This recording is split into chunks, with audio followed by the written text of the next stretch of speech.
जय श्री कृष्णा मित्रों, ऐसे ही वीडियो देखने के लिए हमारे चैनल को लाइक एवं सब्सक्राइब करें। एक बार किसी गांव में एक महात्मा सत्संग कर रहे थे। तभी कहीं से एक चोर आकर सत्संग में बैठ गया। महात्मा के सत्संग का इतना प्रभाव हुआ कि चोर को अपने पाप कर्मों से घृणा होने लगी। सत्संग समाप्त होने के बाद चोर महात्मा के पास गया और अपने पापों के प्रायश्चित के लिए उपाय पूछने लगा। महात्मा ने बोला, गंगा स्नान कराओ, तुम्हारे पाप धुल जाएंगे। वह चोर तो गंगा स्नान करने के लिए चला गया, लेकिन तभी वहाँ बैठे लोगों में से एक युवक खड़ा हुआ और बोला, महात्मा जी, आप कहते हैं कि गंगा स्नान से पाप धुल जाते हैं, तो इसका मतलब ये हुआ कि पाप गंगा जी में समा गए, मतलब गंगा जी भी पापी हो गई। युवक की इस बात का महात्मा जी के पास कोई जवाब नहीं था, क्योंकि उन्होंने कभी इस बारे में सोचा ही नहीं कि गंगा से पाप कहाँ जाते हैं। आखिरकार इस अनूठे प्रश्न का उत्तर जानने के लिए महात्मा जी तपस्या करने लग गए। कई दिनों की तपस्या के बाद महात्मा जी पर देवता प्रसन्न होकर प्रकट हो गए और वरदान मांगने को कहा। महात्मा जी ने कहा, भगवान, मुझे अपने एक प्रश्न का उत्तर चाहिए कि गंगा में धोया गया पाप कहाँ जाता है। देवता अपने में मग्न, उन्हें भी पता नहीं कि गंगा में धोया पाप कहाँ जाता है। अतः देवता बोले, चलो गंगा जी से ही पूछ लेते हैं, और दोनों गंगा जी के पास पहुँच गए।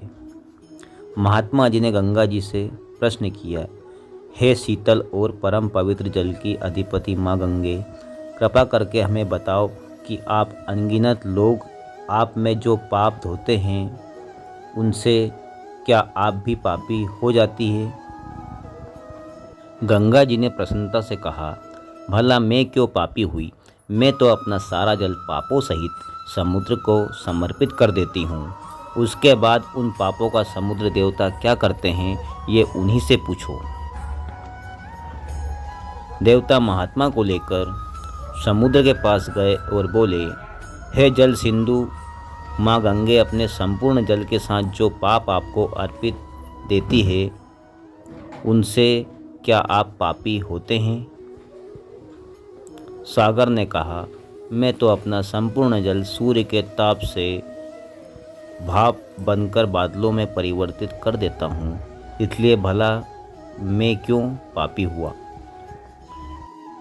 अब देवता महात्मा जी को बादलों के पास ले गए और महात्मा जी ने बादलों के सामने भी अपना वही प्रश्न दोहराया, हे मेघ, समुद्र जो पापों सहित जल को भाप बदलकर बादलों में परिवर्तित कर देते हैं, तो क्या उन पापों से बादल पापी हो जाते हैं।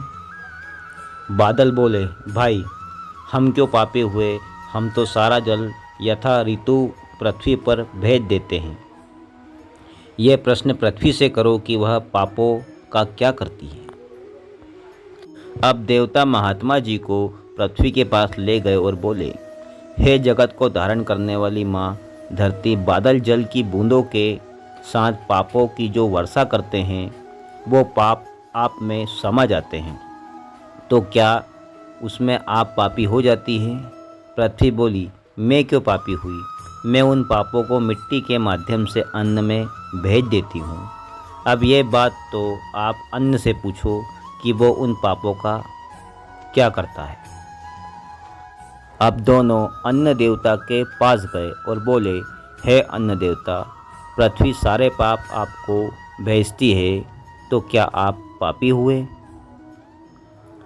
अन्न देवता बोले, मैं क्यों पापी हुआ, जो मनुष्य मुझे जिस मन स्थिति और वृत्ति से उगाता है या प्राप्त करता है, जिस मन स्थिति और वृत्ति से बनाया और खिलाया जाता है, उसी मन स्थिति के वृत्ति के अनुरूप मैं पापों को उन मनुष्यों तक पहुंचा देता हूं, जिसे खाकर उन मनुष्यों की बुद्धि भी वैसी ही पापी हो जाती है, जो उनसे उनके कर्मों का फल देने वाले कर्म करवाती है। इसलिए कहा गया है, जैसा खाए अन्न वैसा होए मन। यह कहानी कितनी सच है, यह महत्वपूर्ण नहीं, बल्कि इससे यह बड़ा महत्वपूर्ण सत्य को उद्घाटित किया गया है। पाप कर्मों को गंगा जी में धोने का मतलब है मन को पाप कर्मों से मुक्त करना। यदि मन में पाप और अपवित्रता है तो गंगा जी में धोया पाप अन्न के माध्यम से फिर से हमें ही मिलने वाला है, क्योंकि अन्न को जिस वृत्ति से कमाया और बनाया जाता है उससे वैसे ही संस्कार बनते हैं। जय श्री राम मित्रों।